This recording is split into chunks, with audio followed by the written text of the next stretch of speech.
guys!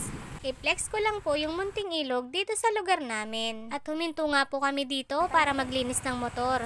Maganda po maglinis ng motor dito dahil sawa ka sa tubig. At karaniwan nga po ng mga taga rito sa amin, dito talaga po sila naglilinis ng kanilang mga sasakyan.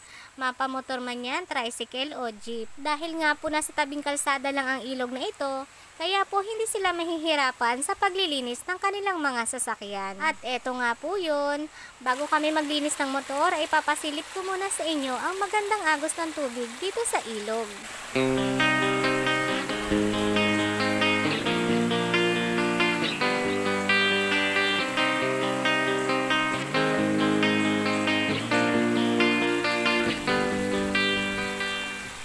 At eto na nga po, sinumulan na namin ang paglilinis ng motor.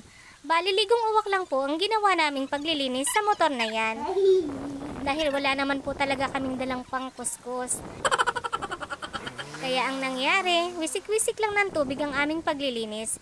Pero okay na rin po yun dahil luminis na rin naman po kahit paano. At nawala na rin po yung mga putik na dating nakadikit sa kanya. O diba?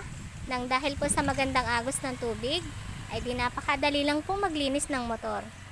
Pero itong magaling kong kapatid, abay iniwan kami. Hala, sasumbong ka namin.